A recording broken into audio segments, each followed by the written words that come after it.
to know what was wrong. I had to find out what it was. And the first thing I wanted to have is no toxic cleaning products. Just because you have brain change doesn't mean you can't still do things. You may do it differently. You might need more time.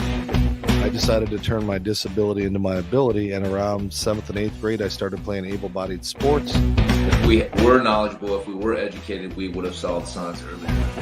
You battle and you battle for every single inch of help.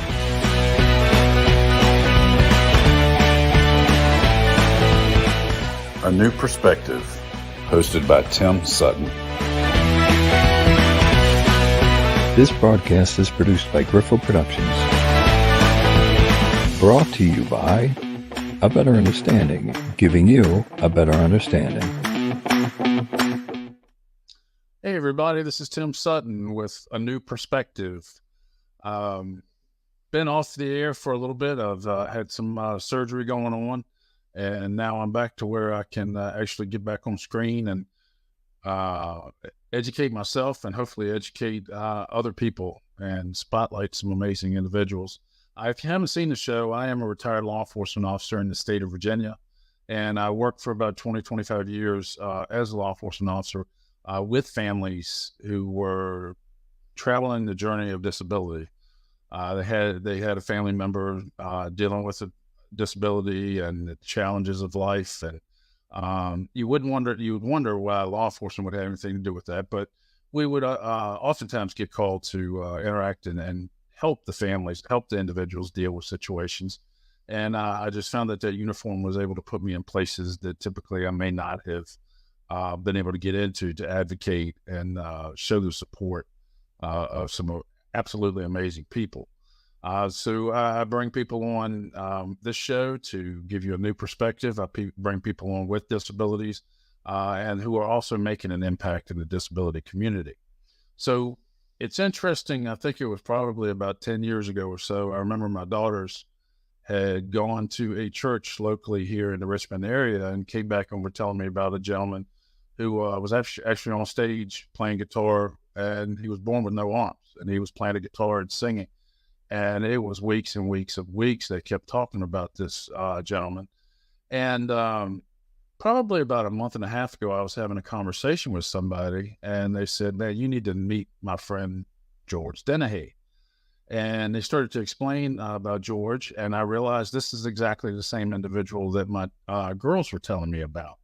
So I reached out, and we were able to connect, and I just want to bring George on just so he can tell his story. That he's making a huge impact across the world with his disability, but he was born with no arms. And I'm going to bring him on right now to let him tell you his story, because it's absolutely amazing. So George, welcome to the show. Thank you. Thank you, Tim. Thanks for having me on. I'm excited to be able to chat with you and talk about disabilities and differences, and just add another perspective. Well, I appreciate you taking time to be here. Tell the viewers, tell them your story. I know you were adopted from Romania, but fill the watchers in on your life. Yeah. So I, like you said, I was born without arms and born in Romania, and spent the first couple of years of my life in an orphanage. And I was pretty unwanted and abandoned, and I wasn't really cared for or loved or I just wasn't held or had any kind of affection to me for this first couple of years. But then I was adopted. I was adopted by a loving family here in the States, and given a new chance, just a new life. And my parents who adopted me, they when they looked at me, they didn't just see my disability. They saw a person. They saw somebody who mattered, somebody who still had a purpose in life. Even though I may not have arms, I can do anything still. And that was really their mindset. And through their love, they just adopted me and saved me from this Romanian orphanage. And my parents, they've adopted many more children since me. I come from a very large family of 13 kids total, most of whom were adopted with different special needs and different stories and backgrounds. And just one big, sometimes happy family. Wow. Yeah, I was blown away. It's like, okay, Georgia's local. I knew my girls had run across you, but I had no idea you were right in my backyard, where I was working and been working. And just researching you and looking at your LinkedIn profiles and your TED Talk. There's so much out there. I would like, before I forget, I would like to ask one thing. You, um, you said everything. One of the quotes on your website says, "I do everything everyone else does. I just do them my way." And something I've got a nonprofit here locally in the Richmond area, A Better Understanding, where we have parties and events for people with disabilities. And sometimes I will say, use instead of disability, differability, because everybody has amazing abilities. It's just sometimes people do things differently. What is your take on the word differability? Anything? Yeah. Yeah. It's so interesting. Because growing up without arms, I had to learn to do everything that everybody else does. I'm a person. I had to learn how to, just like every kid learns, how to write, how to eat, how to eventually change their clothes on their own, wash their hair, pack their backpack. Kids get older, they turn into teenagers, they learn how to drive, they get their license and get their first job. I was just like any other kid. And yeah, that's one thing I love to say, is that I do everything that everybody else does. I just do things differently. That's it. Right.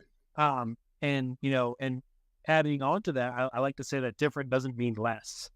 Right. Different doesn't mean less. And, when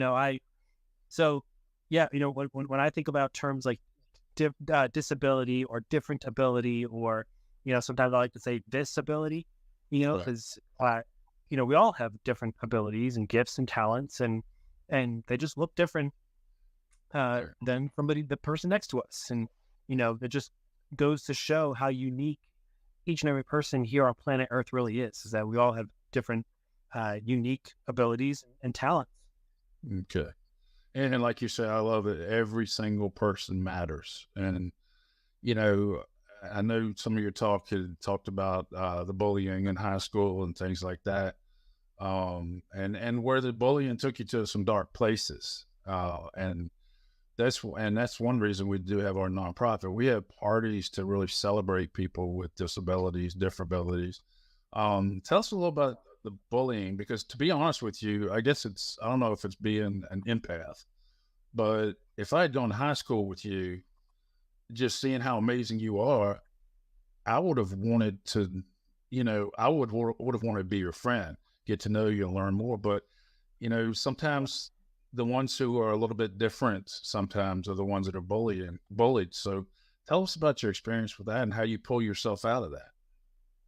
Yeah, it's so interesting, because I have the opportunity to go and talk at a lot of schools and kind of give talks about bullying, give talks about people who are different.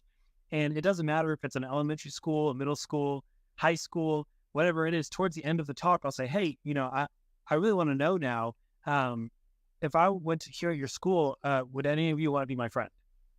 And all of them, of course, are raising their hand and saying, yeah, I'd love to be. I just played music for them. I just told a lot of funny jokes. I just had a good time with them. And they say, oh yeah, of course. And I say, really? Like, you would, even though I don't have arms? And they say, yeah. And I said, why? And they said, well, because we just would. That doesn't matter. And I said, good. So that doesn't matter. You still want to be my friend.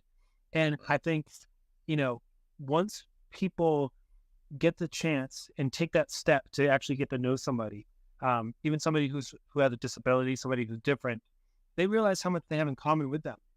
And they realize that that person is different from them. It's just a regular person. They're just a regular guy. And that's what I hope people can see from me, when either if I'm speaking at an event or just talking face to face with them, that sure, I don't have arms, but I'm just a regular guy. And I think that didn't always translate for me, especially in that middle school, high school time. And I think that age in particular, a lot of kids that age don't really take that time to get to know somebody before they make a judgment, or before they, make a joke or a statement or just be a bully. Right. And it's rough, and kids need that constant encouragement to choose to be kind and choose to be accepting and choose to be loving. All those good things, but also just very simply, just get to know somebody. Just choose to be friendly, choose to just be an upstanding person, and you'll find out that the person you're bullying is just a regular person. They're just a regular guy. They're just a regular girl, and you might have a lot in common with them. So it was a hard time for me because I was a teenager. I was 13, 14, 15, having a lot of questions about myself, having a lot of questions about my life. Just naturally being really insecure because of my own disability and being different than everybody else. I'm the only one in school writing with my feet. I'm the only one in school with my foot up on the table, eating in the cafeteria.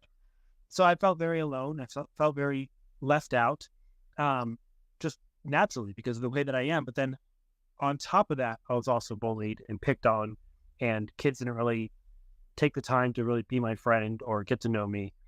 And it was very hard. It made me feel, it made me have a very low view of myself, and I felt really insecure and self-conscious about who I was, and I began to be very embarrassed about myself, and even started hating myself and hating the fact that I didn't have arms, and I wasn't proud of who I was. What pulled you out of that? Is there a specific moment in time or a period that actually pulled you out of that? Yeah, there, for me, it ended up kind of being like over a period of time. Some people in their lives, they do have like an overnight aha moment, or they have like an overnight change or miracle in their life kind of thing. Right. But for me, it was definitely a period of time. It was a season, and I would say it was a season of growth and just even my own maturity. So things like my family and absolutely my faith began to grow and become stronger. And I grew up with faith and grew up in church, and but this is where all that really became tested, and where I had to start asking these questions on my own instead of just what my parents told me. So life became very real, and I think over some time, I began to just think a little deeper and started to realize that this is the reality of my life, that I don't have arms, and it's not looking like I'm ever going to grow arms. So what do I do with that? Like what do I do? So sometimes for me, I can be a very, I can internalize things a lot and think, ponder. I like to just approach things thoughtfully sometimes. So I found myself maybe 16 or 17 really with this kind of thought process of there are things that I can't control, and I can't control that I don't have arms. But what I can control though is how I'm going to respond. I can't even control that I'm getting bullied, as hard as this is, as unfair as it is even, that I might control. I can't control if a kid says a mean name, but I can still choose how to respond to it, whether I respond to that kid or how I let it affect me. So my mindset began to change gradually over time. Again, not overnight, but gradually, where, I wanted to just change how I perceived myself. I wanted to change how I even presented myself out to the world. And it's very interesting, I'll kind of wrap this part up a little bit, but when I began to present myself differently, it's almost like I began to get treated differently, and I mean, in a good way. So, for a long time, I presented myself almost expecting to be bullied, expecting to be picked on, expecting kids to look at me, expecting to be a victim, maybe, if that's the right word. For me, it was. But then when I presented myself with confidence, with joy, even, and with humor, even, and just presented myself as just a normal guy, either I didn't notice all those kids picking at me and bullying me because it didn't affect me anymore, or that stopped. I couldn't 100% say one way or the other, but I have to believe that the way I present to myself change something and matters in some kind of way. I think the way we present ourselves to the world, it matters. Right. And then a friend of mine used to, one of his key phrases is under certain circumstances, you can either be better or make it or be better. Yeah. And I think you probably came to the realization you were made perfect the way God wanted you made. And it's impressive you were able to pull yourself out. And I know the faith and your family probably has so much to do with that. But they can tell you things all day long, but until you come to that realization, and then you start to make those changes and do things. And we were talking about your music. What led you to I know cello was the first instrument, but what prompted you to get involved with learning to play instruments and sing? Yeah, learning to play music and music being a part of my life has been the majority of my life, to be honest. So from a very early age, my parents could tell that I was musical. So I must have been 6 or 7 when I began to just play around on the piano and just have fun and play some music and even play songs that I had just heard on the radio. I just play it on the piano after listening. So with that, my parents just signed me up to take music lessons, and they didn't really know how it all turned out. They didn't really know if it could even be done or what, but they figured we start somewhere. And my parents, they always pushed me. They always pushed me to better myself. They always pushed me to overcome the different challenges that I had. Right. They encouraged me and challenged me. And that the same was for music. They really pushed me and challenged me for that too. And I was very fortunate to have a teacher who really went above and beyond to help me do this. I had a very great teacher at our church, and she took some time to actually teach herself how to play a cello with her feet. Oh, wow. Or she went on to teach the 7-year-old kid, So she got to a point where she realized this could be done. This could be possible because she figured it out. So surely if she can do it, then surely the armless kid can do it. And so we started with what she figured out, and then we just, for years and years, lots of practice, many lessons, and the cello in classical music, it's very, very involved, very difficult. But I was able to use that as a launching pad to playing guitar, playing bass guitar, even singing. I still use training and knowledge from classical music for singing and writing my own songs. Wow. So, the Lord's really given me this gift of music for a lot of different reasons to share with the world, but also even more selfishly to have for myself. So then I can have something to lean into and find peace in and find some meaning in. Well, you could have had that gift, and you could have stayed in that bitter part and never really explored that gift that God gave you. But instead you stepped out and you saw things you wanted to do, and you're going to figure a way to do it. Like driving. I know the TED Talks, you said you wanted to drive 15 and a half years old. You want to drive, but you don't want the car adapted just for you, because you want to learn how to drive, interchangeably, I guess, different cars, and you actually drive. And I think that's amazing. But the music aspect, I was in learning more about you. You've played and sang with Mercy Me, Jeremy Camp, but tell us about the video of the song Iris by the Goo Goo Dolls. Tell us how somebody videoing you playing that song led to you being on stage with the Goo Goo Dolls. Yeah. It's the doors that have opened up in my life have been nothing short of completely a God thing, and nothing that I could ever muster up on my own strength, believe me. But that was one of the things with going through this phase in high school and kind of having this gradual change of heart, change of mind that the Lord worked in me. Then I began to really be open and say, okay, so what could I do with my life? What can I offer? Where can I find my place in the world? And then I started to really look at this music thing. And for me, playing music is so normal. playing music is just a part of who I am. Just like any other person who's a musician, they love music. That's it. But I realized that it's not exactly normal for somebody to play the cello, to play the guitar, piano with their feet. You don't see that every day. I see it every day because it's just my life.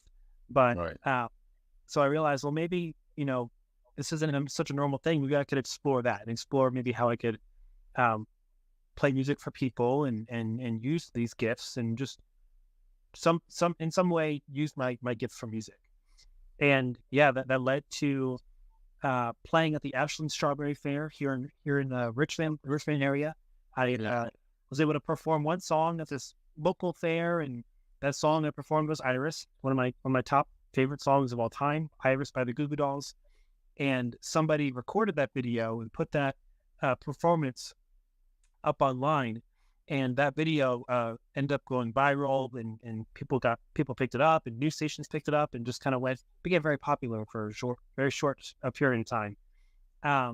But amazingly enough, the Goo Goo Dolls themselves came across the video of me playing their song, and personally, they invited me to come and share the song with them and play with them at a big concert. This was the month after I graduated high school. I had all these plans to go to Liberty University, and I wanted to be a music leader at a church. That was my plan to do all that. So I was ready to move it to Liberty. But then Goo Goo Dolls happened. I ended up doing this whole thing in front of 20,000 people on this huge stage. And after that, really the floodgates just opened, and emails came in, phone calls came in, letters came in, all these invites to go to these different churches and groups and come play for us. And so I kind of put college on hold, had all these opportunities, and I was able to go to Nashville and record a CD and write a lot of my own music. And then here I am, 12 years later, still riding that wave, until the wave dies out. But I firmly believe this is what the Lord's called me to do, is to be an encourager and show people what can happen when you use your gifts, and don't let anything hold you back. Wow. I'm sure you had a huge impact on the Goo Goo Dolls. Do they realize the impact that they had just by asking you to come on stage? Do they realize the impact they had on your life? I certainly hope so. When I talk about being able to play with them, I was still going through this growth period in my life, really. And, I was starting to present myself in a different light. I was starting to not be so embarrassed at not having arms. And, it was a huge step to take to say, okay, well, how about 20,000 people watch me play a song? And, but the amount of love and cheering and applauding and just people welcoming me with open arms at this concert was completely life-changing for me. It was altering for me, because I realized, like, man, all these people are looking at me, all these people see me, and I'm up here playing with my feet, and they're not making fun of me. They like it. And as cliche as it sounds, that one simple act of kindness led you in the direction that God wanted you to go. But it took that one act of kindness, and it's just amazing how the simple hello, not staring at you going, wait a minute, he doesn't have any arms, but just coming up, treating you like anybody else. And, hey, how you doing?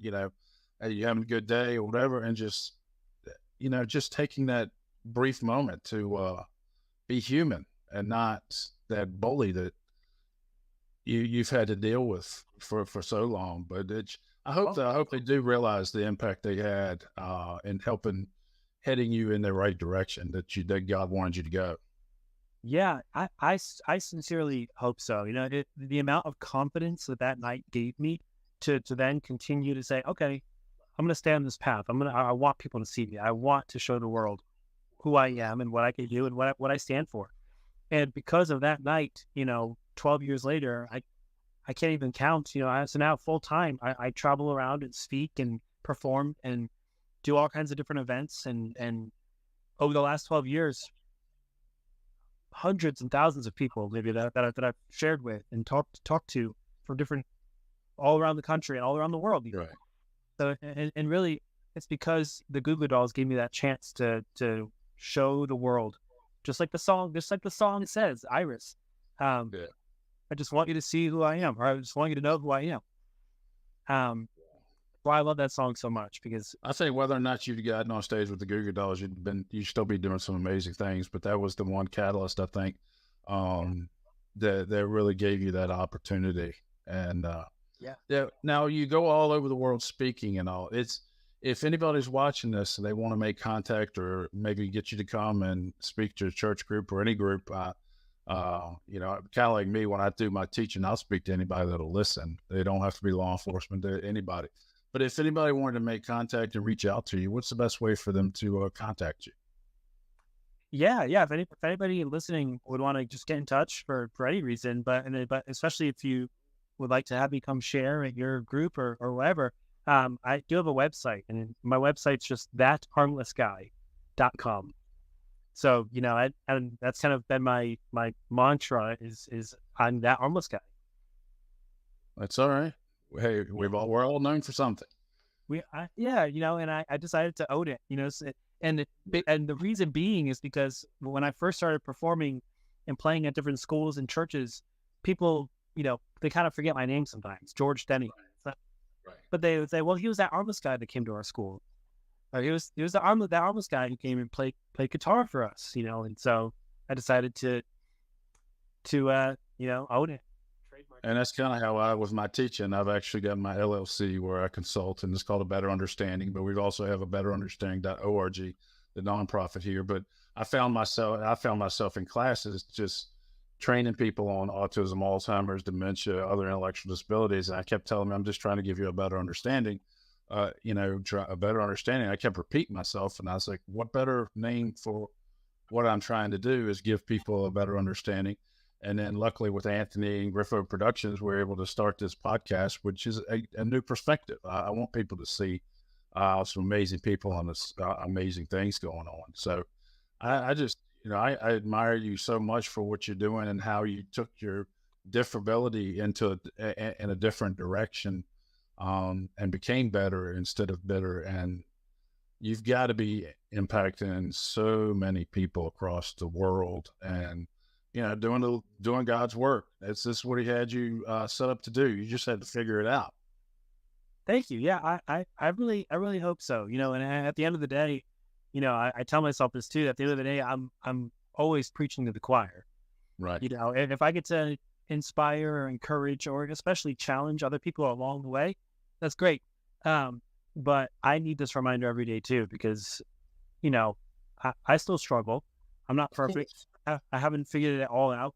I don't know. I still have rough days.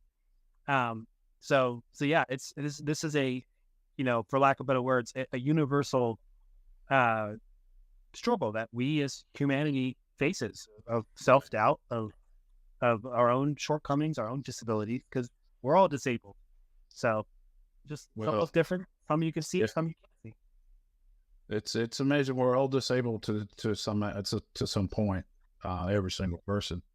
But I've got all the admiration in the world for you now.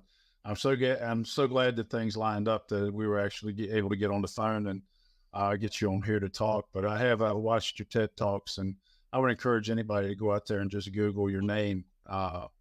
And you're very inspirational, and you can joke about things. That one of the jokes you had about coming out of the ocean, you love swimming, and the little girl's looking at you, and she said, "What's wrong?" You said, "Well, when I was little, I didn't eat my vegetables," and the parents just looked at you. But to be able to take that kind of take on it, and I've got all the admiration in the world for you, and I appreciate what you're doing. And hopefully, at least one person will watch this video, and it will inspire them to realize their full potential and what God has them here for. Yeah, absolutely. That's the hope, and that's the that's my prayer, is that even if one person is impacted by what we're doing today, then it all is worth it. So for me, it's all for one, all for one. Well, I want to thank you so much. I know our time went by really, really quick, but maybe that'll afford us the opportunity to come back again, have another conversation. But I want to thank you so much and encourage everybody, check out that armlessguy.com. Go find George and learn more about him, see what he's doing, and reach out and just let him know the impact that he is having on the world. And just thank you so much for taking time to come spend a little bit of time with me. Oh, absolutely. Yeah, my pleasure. Completely. Yeah. Thank you for. We'll have you back, man. We'll do it again. We should. We definitely should. There's so much more we can get into. So many subtopics we can get into. Right. The whole thing is vast. Well, thank you, brother. I appreciate you being here. Yeah. You too, Tim. Thank you. I hope you enjoyed that. I tell you, I could talk to him probably for hours. But local, check him out, George Dennehy, thatarmlessguy.com. See the impact he's having. Also locally here, my nonprofit I work with, the betterunderstanding.org. Please check us out. We have parties and events for individuals with disabilities. And we've got an event coming up in May. We're having a birthday party for anybody who's having a birthday in 2024. Please go to betterunderstanding.org and check that out. Please just spread this information, spread this podcast out.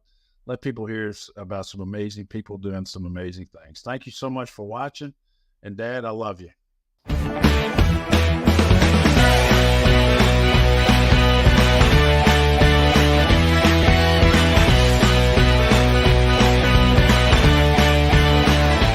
This broadcast is produced by Griffle Productions.